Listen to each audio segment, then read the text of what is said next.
Vamos falar de perdão? Nossa, que assunto polêmico, hein, doutor Juarez? Tudo bem? Polêmico e necessário. E necessário, né?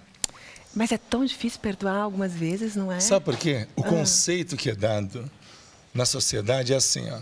Quem sou eu para te perdoar? Deus tem que te perdoar. Então a pessoa espiritualiza uma ação. Perdoar não é esquecer.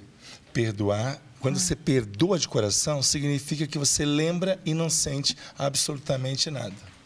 Pois é. Aí eu vou jogar umas pimentas aqui na nossa conversa. Pode jogar? Pode ser? Muitas. Se você tem alguma pimenta para pimentar mais aqui a nossa conversa, você pode ligar no 3315-1390. Eu sei que você deve ter algum caso aí que foi difícil de perdoar, ou você não conseguiu perdoar, ou perdoou com facilidade. Então, ligue e conta pra gente. Quando envolve morte, né, alguém matou alguém, eu vejo algumas pessoas falando assim, não, eu liberei perdão para o assassino do meu filho, para o assassino do meu marido.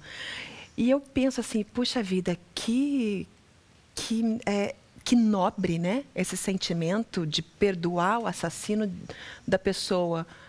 Então, isso não é via de regra, né? A gente sabe que muitas pessoas, elas têm essa grandeza, vamos chamar assim, humanitária, de saber que, de repente, aconteceu uma fatalidade, levou alguém querido, mas também tem um outro lado da situação. A maioria das pessoas não fazem isso. Você sabe disso, que as pessoas guardam rancor, guardam mágoa e acaba, de uma maneira psicossomática, atingindo a sua própria saúde. Certo? Quando uma pessoa chega nesse nível de perdão, que é uma exceção, vamos falar a realidade, é uma exceção. É uma exceção. É uma exceção. Realmente essa pessoa talvez ela tenha um condicionamento de espiritualidade muito desenvolvido, que ela acabou condicionando para o momento da perda, dizendo que aconteceu porque tinha que acontecer mesmo. E a dor não pode ficar, as boas lembranças têm que ficar.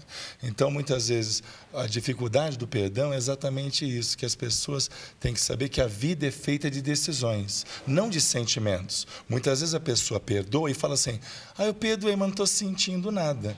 Perdão não é um sentimento, perdão é uma atitude. E as decisões mudam os destinos.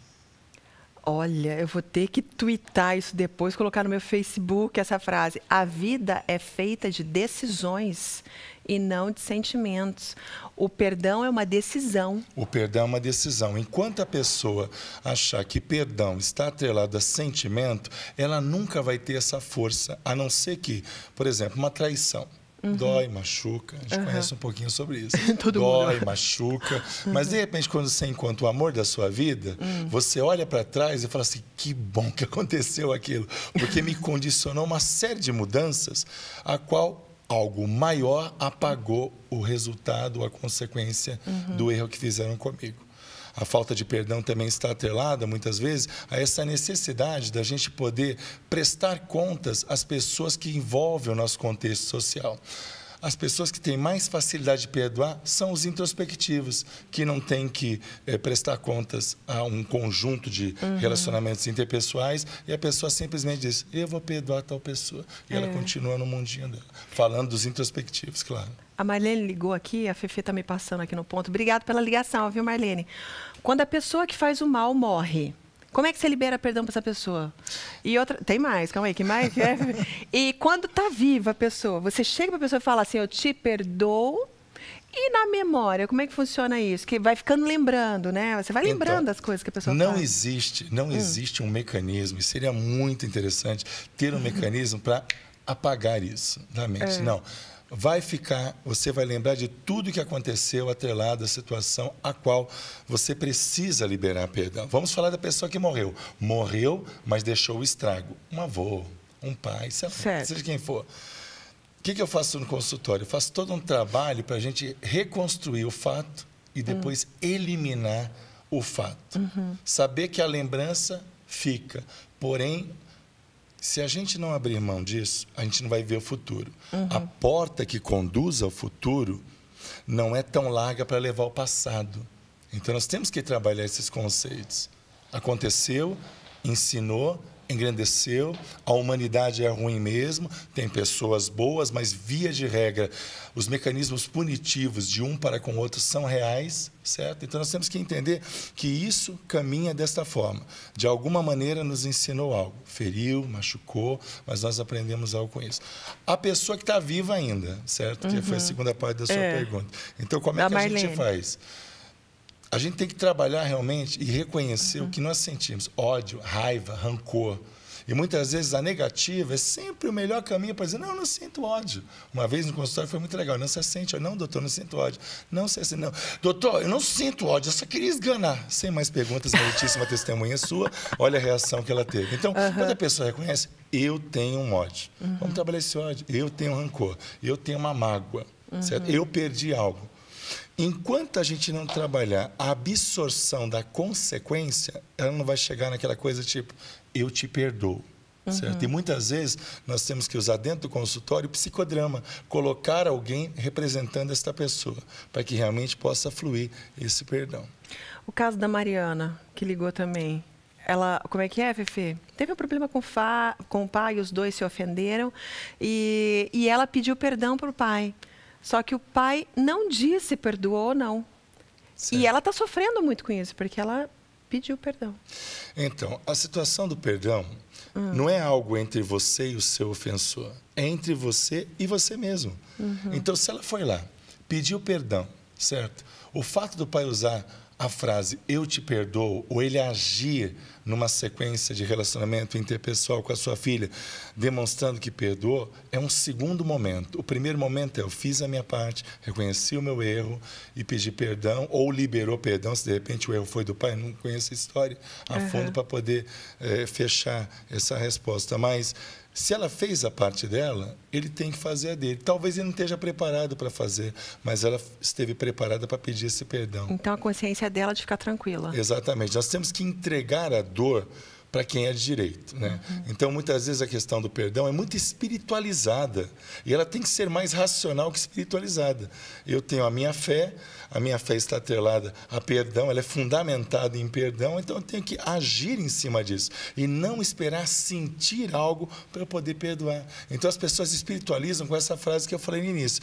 Quem sou eu para te perdoar? É você que tem que perdoar. Não jogue para Deus uma responsabilidade que Ele colocou em nossas mãos. Ele agiu com perdão, esse Deus. Eu acredito que Deus existe, né? Respeito quem não acredita que Ele existe. Mas eu acredito que Ele fez a parte dele nos perdoando e nos deu os mecanismos. Jamais Deus iria pedir algo que não fosse possível a gente fazer. Nossa, gente. Então, eu sei o que você está pensando, minha amiga. Parece que eu estou escutando a sua voz daqui. Ai, mas é tão difícil perdoar. Mas é uma decisão. É o que o doutor Juarez falou. Porque se a pessoa não perdoar, Lu, o que vai acontecer? As consequências daquilo que feriu a pessoa, elas vão permanecer. Porque perdoar também não significa que eu vou ligar para a pessoa, falar assim, olha, eu te perdoo, viu? Não, é uma decisão. Uma decisão da pessoa. Perdoo, ponto. Eu perdoo. Aí a pessoa, você é boba, você perdoou ele, perdoou fulano, perdoou Beltrano.